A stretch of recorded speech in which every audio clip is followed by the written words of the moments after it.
I've been a hardcore PlayStation fan for a long time. My oldest brother had a PS2 and a PSP. I don't think I myself have played the PS2, but I do remember playing the PSP. When I was 10, my dad allowed me and my younger siblings to pick between a PS3 and an Xbox 360. My really stupid small brain tried convincing him to get us a Wii U. Luckily, he ignored that and got the PS3 either way. Eventually, on my 13th birthday, my parents bought me this really cool white Destiny Edition PS4. It was used but somehow still looked in pristine condition. Then finally, in 2019, the PS5 got announced.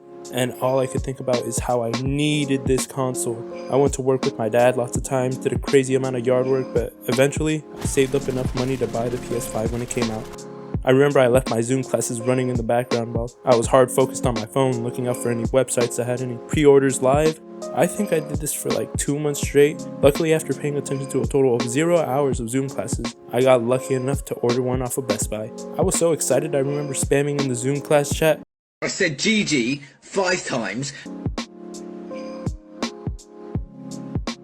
Shut the fuck up and look at what's happening! So you could say that I'm somewhat of a PlayStation fan, but for the last few months, I was feeling off about my PlayStation. I stopped playing it for a while, and even when I did turn it on, it was only to charge my phone or record gameplay or something. This sounds like normal behavior to everyone when they start growing apart from gaming, but that's not what this was. I still constantly looked at games and even started playing on my PC.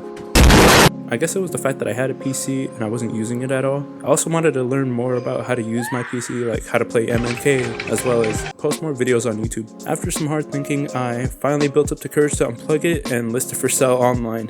You could not believe how hard it was to watch myself clean the inside and out of the console, as well as seeing it on the top shelf out of sight. This is where it used to be. It was standing up, it had the logo pointing towards me, now it's just empty space. I put Miku here to try to fill the void, but it didn't really do anything. Maybe I should have gone to Teto to do that. I listed it for, I believe, $300. Hello, I like money. Even though it's somewhat of an old console and it was still in really good condition, I even painted the plates and added a sticker to it. Nothing cringy, just gray paint and this specific sticker on the logo part. That way it would give off original PS1 vibes. By the way, I beat Sony to the idea. I did the paint job way before they released the 30th anniversary edition of the PS5, so pay up Sony, you stole my idea. After a week on the market, we finally got a buyer. I was at the park with my brother when the buyer called me to meet up at a Walmart, so I ran back home from the park and I said my final goodbyes to El Cinco. We had a good run, but your journey ends here. I'm not done with PlayStation, but I am done with this generation.